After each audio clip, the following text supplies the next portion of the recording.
Aujourd'hui, on va voir avec l'affaire du hack des données de la Fédération française de tir, le paradoxe du panoptique inversé. En gros, l'État fiche, surveille, contrôle ses citoyens au nom de la sécurité. Sauf qu'en faisant ça, il est en train de dessiner une carte au trésor pour les prédateurs et les voleurs. Ironie suprême, ces mêmes institutions qui exigent du tireur sportif qu'il déclare jusqu'à la moindre petite cartouche, jusqu'à la moindre balle, sont incapables de protéger les données qui, une fois compromises, comme c'est le cas ici, font du tireur sportif la cible parfaite. Et là, ça illustre parfaitement ce que la Boétie disait dans son discours sur la servitude volontaire. C'est-à-dire la proportion qu'ont les hommes à se forger eux-mêmes leur propre chaîne, à forger eux-mêmes les instruments de leur asservissement, tout en croyant se créer une sécurité. Alors il y a un côté très pervers au fichage, parce qu'on va transmuter la vertu en vulnérabilité.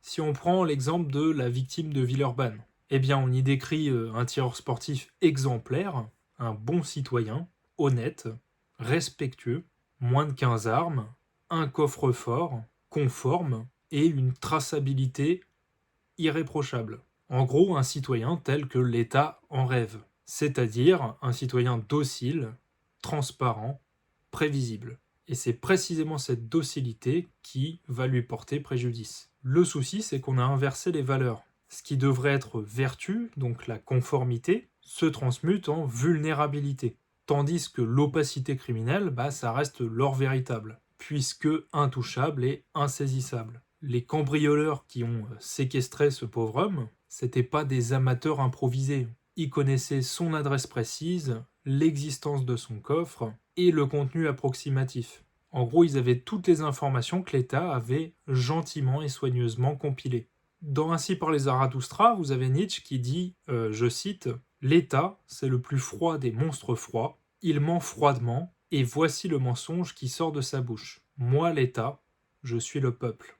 Fin de citation. On peut ajouter à ça aussi que l'État prétend être la sécurité, prétend incarner la sécurité. Mais il fabrique des registres qui transforment ses administrés en proies qui sont à la fois recensées, étiquetées et géolocalisées. Ça a été pareil, on aurait pu en parler avec la vague de cambriolage et d'enlèvement d'investisseurs dans les crypto-monnaies. Pour revenir à la cyberattaque d'octobre 2025 sur la Fédération française de tir, c'est pas moins de 274 000 tireurs, nom, adresse, numéro de téléphone, localisation, nombre d'armes, etc., affiliation au club, qui ont été compromises. Les enquêteurs restent prudents quant au lien de causalité entre les divers cambriolages d'armes chez des particuliers et le hack de la Fédération française de tir. Sauf que personnellement,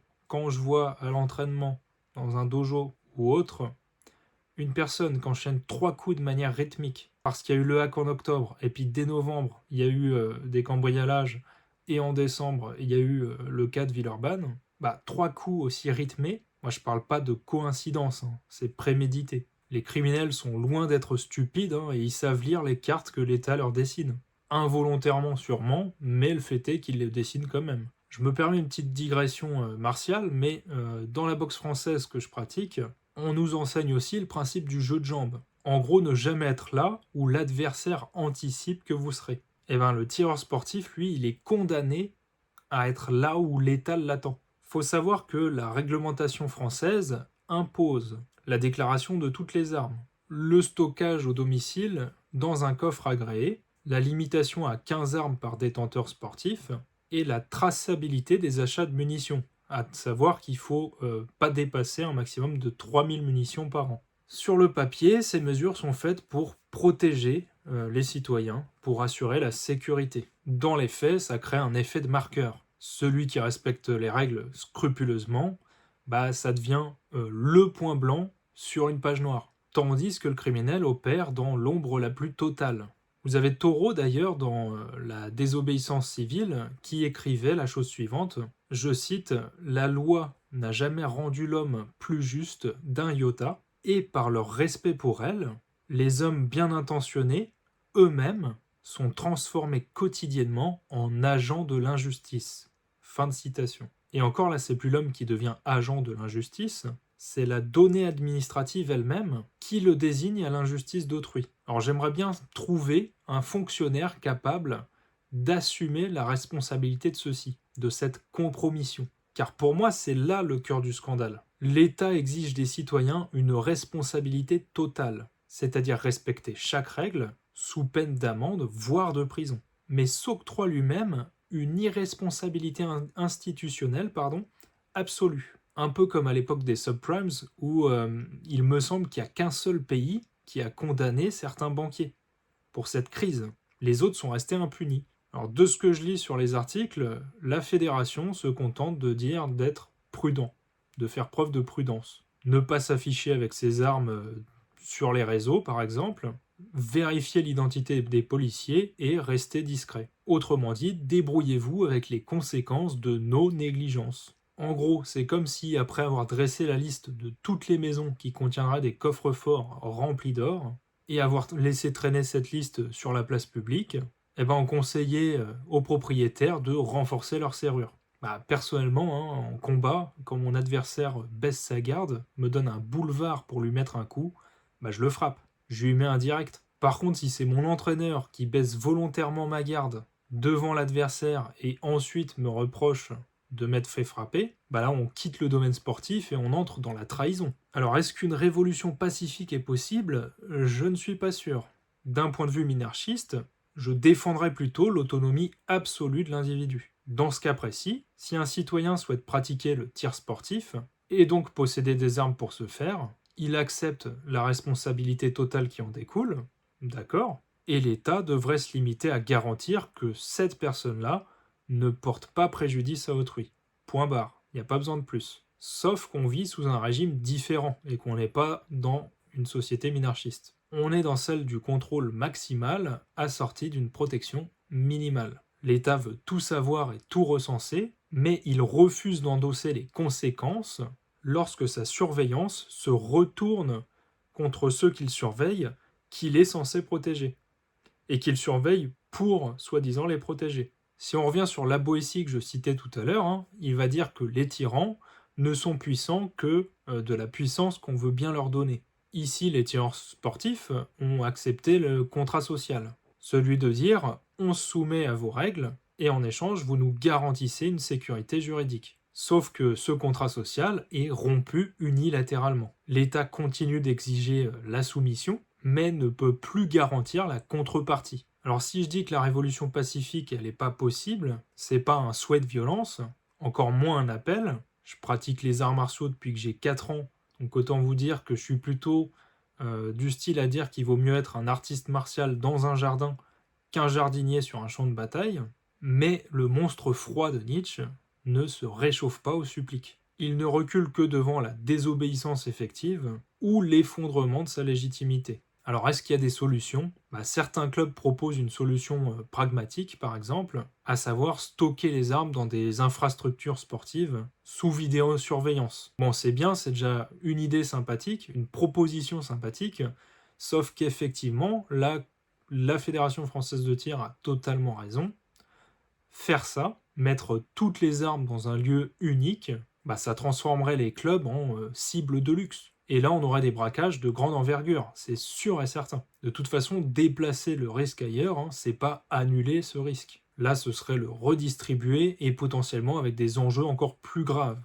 Donc c'est mieux que ça reste dilué chez les particuliers. Alors d'un point de vue philosophico-pratique, je me suis amusé à réfléchir à ce qu'on pourrait préconiser, et je pense qu'on pourrait faire les choses suivantes. Premièrement, réduire drastiquement le fichage centralisé. L'État n'a pas besoin de connaître l'adresse exacte de chaque tireur particulier. Je parle de tireurs sportifs. Il vaudrait mieux un système décentralisé où seuls les clubs de tir locaux connaîtraient les informations de leurs tireurs sportifs. En gros, pas de banque de données nationale unifiée. Ça réduirait drastiquement l'envie d'une cyberattaque. Et ça n'empêcherait pas l'État d'aller demander à tel ou tel club des informations. Là-dessus, pas de souci. Il y en a besoin pour vérifier quelque chose, pour assurer la sécurité. Ok, pas de problème. Mais en termes de cybersécurité, fragmenter les cibles, ça rend leur exploitation évidemment plus difficile et exponentiellement plus coûteuse pour l'attaquant. Deuxièmement, il faudrait responsabiliser juridiquement les institutions. Aujourd'hui, lorsqu'une fuite de données survient, l'organisme concerné s'en tire avec de simples excuses et quelques recommandations. Ah non, il faudrait instaurer une responsabilité pénale et civile. Si votre négligence en matière de sécurité numérique cause préjudice avéré comme vol et séquestration, comme pour celui de Villeurbanne, eh bien vous devriez en répondre devant les tribunaux. Et là, je peux vous dire que la cybersécurité, ce serait plus un petit poste facultatif, il y aurait un réel investissement de l'État, mais aussi du privé. Troisièmement, un retour à l'autonomie réelle. Plutôt que d'imposer un modèle unique, coffre à domicile par exemple, avec fichage centralisé, autoriser chaque tireur à choisir son mode de conservation, selon ses contraintes personnelles et avec sa pleine responsabilité. Et en cas de vol, c'est sa négligence, c'est à lui de gérer. 4. Il faudrait crypter par défaut. Toute base de données qui contient des informations sensibles, ça me paraît logique, devrait être chiffrée avec des standards militaires, avec des clés de déchiffrement fragmentées entre plusieurs autorités indépendantes. Une cyberattaque devrait déboucher sur un fichier inutilisable, tant qu'on n'a pas les multiples clés pour le décrypter. C'est ce que dit le guide des bonnes pratiques de chiffrement des données qui a été fait par l'ANSSI, Agence nationale de la sécurité des systèmes d'information. Alors après, on peut accepter le coup pour mieux le rendre.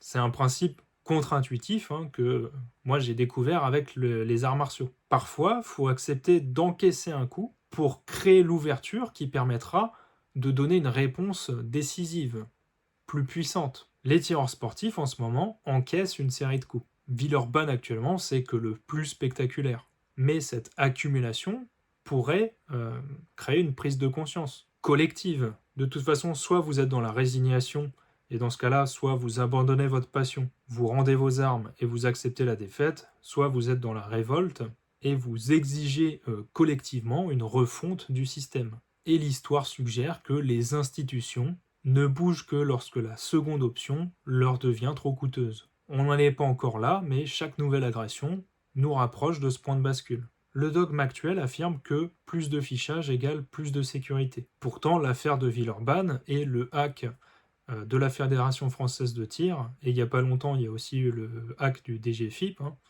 montrent justement l'inverse. Plus de fichage égale plus de vulnérabilité pour le citoyen honnête. D'ailleurs, une citation que j'aime beaucoup de Nietzsche, encore une fois, c'est « Il faut porter en soi un chaos pour enfanter une étoile qui danse ». Le chaos actuel, c'est que la protection promise, c'est devenu une exposition subie. Pour accoucher d'une étoile, dans ce chaos, on pourrait faire un système réellement centré sur l'autonomie de l'individu et sa responsabilité assumée. La vraie sécurité, je pense, ne viendra jamais d'un État qui surveille, elle émergera le jour où on reprendra le contrôle de notre propre opacité.